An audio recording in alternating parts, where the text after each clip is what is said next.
जबरदस्ती नाम जप करो आप। यहां तुम्हारे आंसुओं की कीमत, तुम्हारे भाव की कीमत सिर्फ हरि दे सकते हैं। ये नाटकबाज संसार नहीं दे सकता। हमारी बात मान लो। धर्म पूर्वक कमाओ, परिवार का पोषण करो, नाम जप करो। प्यार मत समझना, इसे वार समझना। पहला वार का चैलेंज हो चुका है। होश में तो हो जाओ, नहीं तो ऐसे नारकी गति में गिरा दिए जाओगे जहां से खड़े होना मुश्किल है। क्या है तुम्हारे शरीर में बड़ा गर्व करते हो? बहुत हो गया दुलार करते हुए। अब अमरस में भर जाओ और इन दुष्ट इंद्रिय और पापी मन को दंड दो। ये ऐसे नहीं मानेंगे कि बार बार कसम खा लो, प्रार्थना कर लो, इनको दुलार कर लो, ये मान जाए। नहीं, दंड देना पड़ेगा। क्या दंड देना पड़ेगा? कहां है मन जिसको मारे? क्या दंड दे इंद्रिय और मन को? उपवास, मौन, एकांत सेवन, भारी दंड है। उपवास, मौन, एकांत सेवन, ये इंद्रिय मन के लिए भारी दंड है। अपने आप ठीक होना शुरू हो जाएंगे और जबरदस्ती नाम जप करो आप। एक जिद्दी स्वभाव साधक का होना चाहिए, होता है। आप देखिए, एक तार, एक मंत्र को जपना शुरू कीजिए, एक नाम को एक तार शुरू कीजिए, केवल 10 मिनट जांच कीजिए। 10 मिनट, हजारों जगह जा चुका होगा। 10 मिनट में हजारों जगह भागेगा। इस पर गुस्सा नहीं आती, अमर्ष नहीं आता, अमर्ष असहनशीलता नहीं भागने देंगे। बार बार इसके साथ लड़ाई लड़ो। क्षमा मत करो। दूसरों की छोटी सी गलती भी तुम क्षमा नहीं करते हो, अपनी पहाड़ के पहाड़ पाप को क्षमा कर रहे हो। ये बहुत बड़ी हानि है। अपनी छोटी सी भी गलती क्षमा नहीं होनी चाहिए, और दूसरे के पहाड़ जैसे पाप को भी क्षमा करने की सामर्थ्य रखे, उसे कहते हैं भगवत मार्ग का उपासक। उमा संत कही यही बड़ाई, मंद करत जो करे भलाई। वो मंद कर रहा है, वो उसका भला। हमारी उल्टी चाल है। हम दूसरों के छिद्र, राई जैसे दोष को पहाड़ जैसा देखते हैं और क्षमा नहीं करते, और अपने पहाड़ जैसे दोष को राई के समान भी नहीं मानते और क्षमा कर देते हैं। ये बहुत बड़ी हानि का विषय है। साधक ऐसा नहीं होता है। कैसे तुम्हें बताएं? साधक का हृदय आग लग जाती है अगर कोई त्रुटि होती है। बस अंदर ये होता है कि प्रिया, जो हम इंतजार कर रहे हैं आपकी कृपा कटाक्ष का, जिस दिन आपका कृपा कटाक्ष हुआ उसी दिन रौंद के फेंक देंगे इन दुष्ट भावों को, जो काम है, क्रोध है, लोभ है, मोह है। मैं तो नहीं जीत सकता, पर इंतजार कर रहा हूं मालिक आपके इशारे का। जिस दिन आपका इशारा, आपका बल प्राप्त हो गया, इन दुष्टों को जो जन्म जन्मांतरों से घृणित कार्यों में मुझे परास्त करते चले आए हैं, इनका सर्वनाश कर दूंगा। इनका बीज भी नहीं रहने दूंगा, इनकी जड़ भी नहीं रहने दूंगा, वासना की जड़ उखाड़ दूंगा। उपासक अंदर ही अंदर अमर कह रहे, देखो, निघ्न दुष्टेन्द्रियाणी प्रसव मुदय भांच युद्धतामर्ष दंडई। जैसे कोई बलवान आदमी किसी महाबलवान के चक्कर में फंसकर दब गया हो, अब अंदर अंदर वो अमर्ष से भर रहा है कि एक बार मैं छूट पाऊं कि बस फिर इसका सर्वनाश कर दूंगा। ऐसे ही साधक दांती पीस कर, हाथ मसल कर बस सोचता है, एक बार केवल चांस दे दो प्रभु, एक बार, फिर इन काम, क्रोध, लोभ, मोह, मद के जड़ को उखाड़ के फेंकूंगा। अभी तक पता था कि मैं काम विजयी हूं, लेकिन जड़ नहीं काट पाया तो ये नए किनगे छोड़ दिए। अब की किनगे नहीं काटेंगे, अब की जड़ उखाड़ करके फेंकेंगे। ये उपासक की वृत्ति, अमर्ष युद्धता। ऐसा अमर्ष में भरकर उद्योग करो, नष्ट कर दो इन विकारों को, क्योंकि बिना विकार नष्ट हुए देह भाव नहीं जाएगा। बिना देह भाव गए परमात्मा प्राप्ति नहीं होती। तद्रूपं चैव भूषादिकम अपनितराम दूर दूरेण कुर्वन्। शरीर का श्रृंगार करना बंद करो यदि काम विजयी होना है, और शरीर के श्रृंगार को देखो मती। जो चाहे आपन कल्याणा, सुजस सुमति शुभगति शुभ नाना, सो पर नार लीलार गोसाई तजौ चौथ के चंद की नाई। जैसे चौथ के चंद्रमा को देखने से कलंक लग जाता है, यदि शुभ गति मति चाहते हो, अपना नाना प्रकार का शुभ चाहते हो, तो छोड़ दो पराई माता बहनों की तरफ गंदी दृष्टि से देखना। ये आद्या शक्ति के अंश स्वरूप आए। हमसे त्रुटि हो रही कि हम इन्हें भोग भाव से देख रहे, हमारी दुर्गति पक्की हो जाएगी। चाहे जितना बड़ा तपस्वी, महाबलवान, महान यशस्वी रहा हो, जब कभी ऐसा दोष किया तो सर्वनाश हो गया। ये जानते हुए भी मन, बुद्धि, इंद्रियां धोखा दे रही, और इन धोखेबाजों को हम पुष्ट करना चाहते हैं, इनके अनुकूल चलाना चाहते हैं। इनके अनुकूल जो ये मांगे वो भोग दे दे। इसके पंख काट दो, काम कामना वासना मनते करियति दूर। निरंतर भजन में डूबे रहो। बहुत भयावह संसार है, तुम्हें नहीं दिखाई दे रहा है, आचार्यों को, गुरुजनों को, संत जनों को दिखाई दिया। जलत ज्वालत, ये जलती हुई ज्वाला है। काम क्रोध लोभ मोह मद मत्सर भस्म कर देते हैं, पूरा जीवन का जीवन नष्ट कर देते हैं, गुलाम बना लेते हैं। धिक्कार है मन बुद्धि को, गुलाम बना लेते हैं, निकलने नहीं देते। कैसा कैसा जाल है। ए मन, तो पक्षी बन करके जो भोगों का चुगा चुगने जा रहा है तो उसमें मोह जाल है, फंस जाएगा मोह जाल में। बहुत अविश्वास संसार है। गला काट के रख दो तो भी विश्वास नहीं करेगा, तो भी कहेगा कि नाटक कर रहा है। मान लो हमारी बात, अगर तुम प्रभु के सिवा किसी और का भरोसा रखते हो और से अपनापन रखते हो तो तुम गला काट के रख दो तो भी तुम्हारा उपहास ही होगा, विश्वास नहीं माना जाएगा, मूर्ख माना जाएगा। यहां तुम्हारे आंसुओं की कीमत, तुम्हारे भाव की कीमत सिर्फ हरि दे सकते हैं। ये नाटकबाज संसार नहीं दे सकता। हमारी बात मान लो। अये मन, मेरी बात मान लो, मोह जाल में मत फंस। अभी तू दुख में फंसा नहीं इसलिए निकल सकता है, नहीं दुख में फंस जाएगा तो फिर निकलना मुश्किल। बड़ा भयंकर कर्मों का जाल है, बड़ा भयंकर जाल है, तुम्हें दिखाई नहीं देता, फिर रोते हैं। एक आए थे जेलर साहब एकांतिक में, वो कह रहे थे कि मैं आपका प्रवचन सुनाता हूं उनको जेल। अब वो रो रो के कहते हैं कि कोई उपाय नहीं जिससे मैं एक बार निकल पाऊं और अपना जीवन संभाल लूं। उनके लिए क्या आपका कहा, निकलने के लिए तो हम उपाय नहीं जानते, लेकिन भव समुद्र से ही निकल जाएंगे। वहीं रह करके नाम जप करें, भगवान को पुकारें, मेहनत करें, अच्छे भाव रखें, तो वहीं उनका कल्याण हो जाएगा। संसार की जेल से तो भले न निकल पावे, लेकिन आवागमन से जरूर मुक्त हो जाएंगे। वो कह रहे, चिल्ला चिल्ला के वो रोते, मेरे हृदय को विदीर्णता, ऐसा दुख लगता है पर कुछ उपाय नहीं कर सकता। वो कहते, एक बार केवल मुझे अगर निकलने को मिल जाए तो मैं अपने जीवन को संवार लूं, लेकिन नहीं, आजीवन कारावास, निकल ही नहीं सकते। और किनका संग, जो सब वैसे ही आचरण करके गए, भारी कुसंग में, जिसे बरुभल बास नरक करता था, दुष्ट संग जन दे विधाता। कर्मों का बहुत प्रबल स्वरूप है। इसलिए मन पंछी अब परहि जिनि, जगत मोह के जाल। तब तो को हुए है कठिन, बड़ी है दुख विशाल। आज तक जो मारा गया है, महान से महान, वो माया ने मारा है। माया ने वो अपना रूप धर करके ऐसे आसक्त होकर फंसा लिया कि नष्ट हो गया।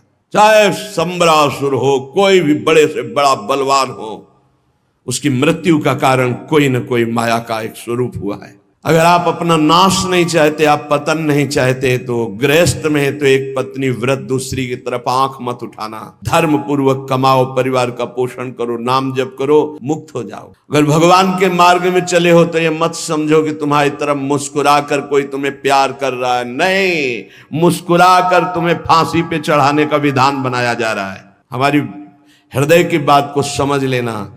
ये मत सोचो कि तुम कहीं से झांक कर देख रहे हो, तुम्हारी तरफ कोई देख रहा, मुस्कुरा दिया मतलब तुम्हारे नाश के लिए बाण संधान हो चुका है होश में। इसे तुम प्यार मत समझना। संतों से सुना जाता है उनके अनुभव की बातें, इसे प्यार मत समझना, इसे वार समझना। पहला वार का चैलेंज हो चुका है। होश में तो हो जाओ, नहीं तो ऐसे नारकी गति में गिरा दिए जाओगे जहां से खड़े होना मुश्किल है। मेरी बात, मेरी प्रार्थना समझ लीजिए। आप पूरा का पूरा जीवन हो जाता है, हाथ कुछ नहीं लगने देती। ये प्रचंड माया भगवान की है। आप क्या समझते हो आपको मुस्कुरा करके कोई प्यार करना चाहता है? नहीं, मुस्कुरा कर आपका सर्वनाश का पहला बाण संधान किया जा रहा है। अगर नेत्र नीचे करके और तुमने भौं चढ़ा ली तो बच गए, और अगर फिर दोबारा मुस्कुरा के देखा तो फंस गए। ये माया भगवती ऐसी प्रचंड है, बहुत प्रचंड है। अतिशय प्रबल देव तो माया, छूटे राम करो जब दया। नाथ आप जब दया करते हो, नाथ जीव तव माया मोहा, सो निस्तरी तुम्हारी छोहा, आपके दुलार से मुक्त हो सकता है। तो प्रभु का दुलार पाने के लिए जो संत वचन है, गुरुजनों के वचन है, उनको स्वीकार, भगवत प्राप्ति में कोई बाधा नहीं। यही बाधा है शरीर, राग और प्रधान काम। धन तो एक निमित्त मात्र है, क्योंकि धन से भोग मिलता है, बस भोगों से शरीर पुष्ट होता है, शरीर से हम भोग भोगते हैं। प्रधानता तो शरीर राग है। ऐ मन, इस संसार के अधर्म मार्ग से भोगों में मत जा, क्योंकि वहां काम रूपी ठग बहुत से साथी लिए हुए खड़ा हुआ है, और वो ऐसा फंसा लेगा। ये ऐसे प्रश्न करता है कि बड़े बड़े उत्तर देने वाले को, जवाब देने वाले को भी लाजवाब कर देते हैं। आप अब उत्तर नहीं दे सकते, आपके पास अब जवाब नहीं है। दुनिया को उपदेश देने वाले इनके आगे घुटने टेक देते हैं, ऐसे शत्रु हैं। इसलिए जो हर समय नाम जप करता रहता है और विषयों की तरफ घृणास्पद बुद्धि रखता है, वही बच सकता है, अन्यथा नहीं। क्या है तुम्हारे शरीर में बड़ा गर्व करते हो? इसमें अगर कुछ भी संग्रह नाम की चीज है तो मलमूत्र का संग्रह है, श्लेष्मा, घृणित पदार्थ। स्नायु, नस नाड़ियों का जाल बिछा हुआ है, मांस से थोपा हुआ है, हड्डियों के ढांचे में। त्वचा ऊपर से इतनी सुंदर लगा दी कि आकर्षण पैदा हो रहा है क्या ये? बोले स्वार्थ निर्मूलकारी, जो इस शरीर में फंस गया, अपने या पराए मारा गया, पूरा का पूरा जीवन नष्ट हो गया। ये ऐसे भोग गुलामी देते हैं जो बड़े बड़े बहादुर भी परास्त नहीं कर पाते। भोगों की गुलामी चूंकि दूसरे के द्वारा परास्त होके नहीं होती, अपनी स्वीकृति से होती, इसलिए इससे कोई मुक्त नहीं कर सकता जब तक आप अस्वीकृति नहीं करेंगे। और किसी की गुलामी से मुक्त होने के लिए बाहरी सहयोग काम कर जाएगा, बंदूक, राइफल और दुनिया के सब बल काम कर सकते हैं। लेकिन जो आपने अपनी परतंत्रता स्वीकार कर ली भोगों से, इसे विश्व का कोई भी आपको स्वतंत्र नहीं कर सकता। आपकी स्वीकृति हुई तो आपको ही अस्वीकृति करनी पड़ेगी। संत, सदगुरुदेव, शास्त्र आपको उपदेश देंगे, आपको साहस देंगे, लेकिन अस्वीकृति आपको करनी है। इसलिए अपने आप द्वारा अपना उद्धार कीजिए। कोई किसी का उद्धार नहीं कर सकता। उद्धार का मार्ग प्रशस्त करता है स्वीकृति और अस्वीकृति, ये आपके ऊपर है। क्या है आपके शरीर में? जब तक शरीर में राग है तब तक भजन में तन्मयता नहीं, जब तक भजन में तन्मयता नहीं तो हृदय के नेत्र नहीं खुलेंगे, तब तक आपको भगवत साक्षात्कार नहीं होगा। मूल बाधक शरीर भाव है। तो कह रहे हैं इसमें है क्या? चमड़ी ना हो तो देखना अच्छा नहीं लगेगा, बस चमड़ी का सारा खेल है। ये चमड़ी जितनी चिकनी दिखाई दे रही है उतने फंस रहा है जीव। नहीं है क्या? विणमूत्र श्लेष्म पूषादिक भरितमिदम, इसमें क्या भरा हुआ है? मलमूत्र के थैले, गंदी नस नाड़ियों में सब वही घृणास्पद वस्तुएं। स्नायु मांसास्ति मज्जा रक्ताद्यात्म त्वचाच्छादित मह, चमड़े से ढका हुआ है, अंदर मांस है, रक्त है, मज्जा है, अस्थि है। स्वार्थ निर्मूलकारी, जो इस शरीर से प्यार करता है, ममता करता है, उसका परम स्वार्थ नष्ट हो जाता है। परम स्वार्थ शरीर संसार से वैराग्य होकर भगवान में अनुराग होना, प्रीति होना। एक ब्रह्माद्यतार्यम युवती मतम स्वीय सम्मोह जालम त्यक्त्वा दूरेण वृंदावन मति परम स्वार्थ मध्याश्रयन्तु। ब्रह्मादिकों के लिए भी अजेय ये काम भाव इसी शरीर भाव से प्रकट होता है। मैं स्त्री हूं, मैं पुरुष हूं। ये सम्मोह जाल में फंसाकर पूरा जीवन नष्ट कर देता है। इसलिए शरीर राग मिटाना ही साधना है। तुम शरीर नहीं हो। त्यक्त्वा दूरेण, शरीर राग को जो दूर से ही त्याग दिया, वो वृंदावन के मध्य में रास विलास परायण कुंज निकुंजों में जो प्रिया प्रीतम है, इनका साक्षात्कार कर पाता है। शरीर राग, इसीलिए हमें सबसे पहले आज्ञा पालन करने का स्वभाव बनाना चाहिए। जो आज्ञा हुई, बहुत बुरा फंसाव है। अहम आज्ञा पालन करने नहीं देता, और अगर आज्ञा पालन हो तो अहम नहीं रह सकता। पर अहम आज्ञा पालन नहीं करने, अपने को बुद्धिमान, अपने को निर्णायक समझकर वो फंसता चला जाता है। यहां तक अहम इतना बढ़ जाता है कि गुरुजनों के वचनों में भी दोष और गुरुजनों से भी द्वेष वृत्ति प्रकट हो जाती है, जो महान हानिकारक, स्वार्थ परमार्थ दोनों को विध्वंस करने वाली है। सर्वात्मार्थोरु विघ्नम कलय यदि मनो योषिताम भाव निघ्नम।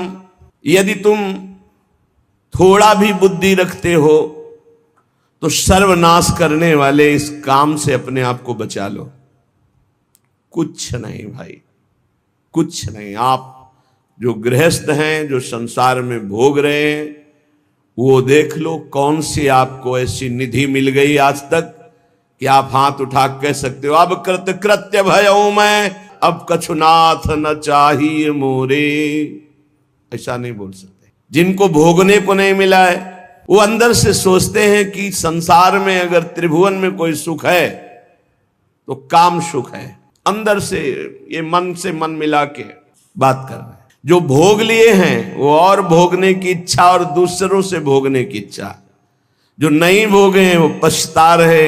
अंत तो गत्वा काम सर्वनाश कर देता है, सर्वनाश।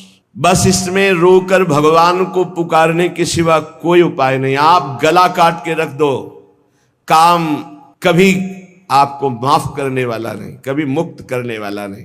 आप रो के हाथ जोड़ो तो भी वो नहीं। बहुत दुष्ट, महापापी, महासनो, भगवान के वचन है। महापापी, महासनो, बिल्कुल दयालु नहीं। बहुत विषय चुगा जिन चुगय मन, चुगत कछुक सुख होए, फिर फांसी ऐसी लगे। चुगा को पक्षी केवल देख रहा है लेकिन उसमें पड़े हुए जाल को नहीं देख रहा। ऐसे ही कामना युक्त पुरुष केवल भोग देख रहा है लेकिन भोग में जो फसाव है, जो गुलामी है, वो नहीं देख पा रहा। जो जलन है, अशांति है, दुर्गति है, उसको वो नहीं देख पा रहा। उसे महापुरुष दिखा रहे। सर्वात्मार्थोरु विघ्नम कलय यदि मनो योषिताम भाव निघ्नम। निघ्न दुष्टेन्द्रियाणि प्रसव मुद। ये इंद्रियां इतनी दुष्ट हैं, 5 मिनट पहले जल करके मन और इंद्रियों ने निश्चय किया आज के बाद कभी हम गलत सोचेंगे भी नहीं। 5 मिनट के बाद संयोग मिल गया, फिर वैसे ही। क्या इनका विश्वास करें? आप लोग सब इस बात का अनुभव कर रहे हैं। थोड़ी सी गलती हो जाती है साधक से तो एकांत में वो जलता है, प्रभु को पुकारता है, नाथ अब इस गलती से कैसे निबड़े, कैसे हो गए।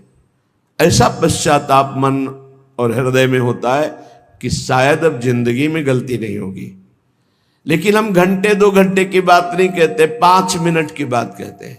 5 मिनट के बाद ही कुसंग हुआ और फिर उत्साहित होकर मन उसी कार्य में लग गया। ऐसे घृणित दुष्ट मन और इंद्रियों पर कभी विश्वास न करें। मैं विषयों के संग से हारूंगा नहीं, ऐसा कोई बहादुरी न दिखावे।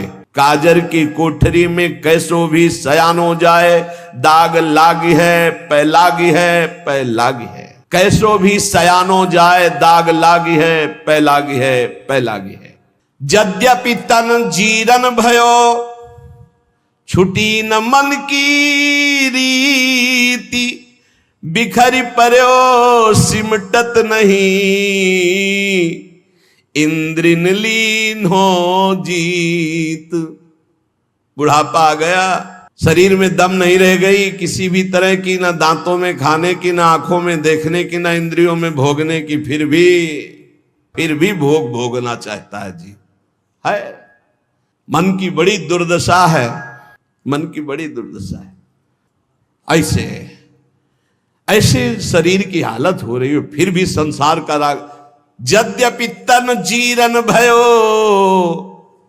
छुटी न मन की रीति। मन फिर भी वही वासना लिए हुए। अरे बड़ा खेल विचित्र है माया का। यहां दुनिया में लाखों का मेला जुड़ा, हंसा जब जब उड़ा तो अकेला उड़ा। एक साथ शरीर छूटने पर भी ऐसा थोड़ी कि एक ही ट्रेन में जाओगे बैठ के, क्योंकि नहीं। हाँ, एक बात जरूर है, दोनों पति पत्नी खूब प्रिया प्रीतम का भजन करें और भाव देह की प्राप्ति हो जाए तो दोनों प्रिया प्रीतम के पास पहुंच जाएंगे, ऐसा हो सकता है। दोनों भगवान का भजन करें, दोनों भगवान को प्राप्त हो जाए। ये पत्नी और पति की पोशाक यहां है, मृत्यु लोक की ये पोशाक है। जीव तो सच्चिदानंद है, पति का जो जीव है वही पत्नी का जीव है। उसमें थोड़ी स्त्रीलिंग पुरलिंग है, जीवात्मा में थोड़ी लिंग है कि ये स्त्री है पुरुष है। ये तो पोशाक है भाई नाटक की, इस जगत नाटक की स्त्री पुरुष पोशाक है। और जब नाटक से पीछे अपने स्वरूप में गए तो दोनों परमात्मा स्वरूप है। परमात्मा स्वरूप तो पर फिर भी उसमें नहीं होगा कि गठबंधन 7 जन्म वाला। अरे छोड़ो ये सब दुनिया के प्रपंच, यहां आए हो भगवान का भजन करके अपने कर्तव्य का पालन करने के लिए। ये जन्म जन्म तक का साथ जो है केवल हरि से है और किसी से नहीं। वही अभिज्ञात सखा पुरंजनोपाख्यान पढ़ के देख लेना श्रीमद् भागवत में। बोले यद्यपि तन जीरन भयो छुटी न मन की।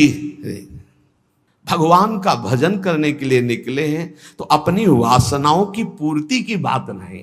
यद्यपि तन जीरन भयो, शरीर तो बुढ़ापे की तरफ जा रहा है लेकिन छुटी न मन की रीति।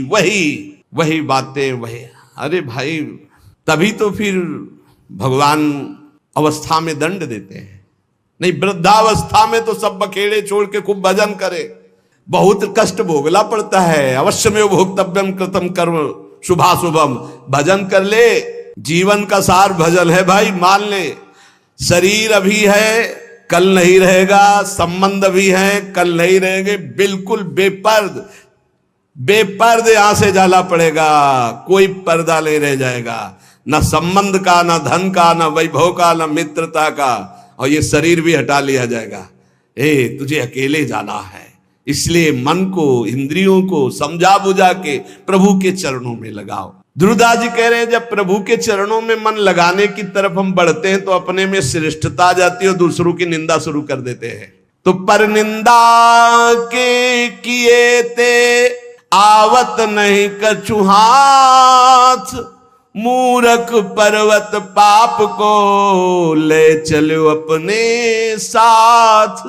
ये दूसरे की निंदा करने का मतलब है उसके जीवन भर के पापों को अपने माथे पे लादना। पर निंदा करना, पर निंदा सुनना दूसरे के पापों, ये अपने ही नहीं भोगे जा रहे हैं, काहे को दूसरे के लाद रहे हो। अगर तुम्हारी कोई निंदा करता है तो तुम मुस्कुराओ, तुम्हारे को जो दंड मिलने वाले हैं उनका नाश वो कर रहा है। लेकिन तुम किसी की निंदा मत करो, ना सुनो। अपनी प्रशंसा अपने मुंह से करना, दूसरे की निंदा सुनना बराबर है। अपने प्रशंसा न करे, दूसरे की निंदा न सुने।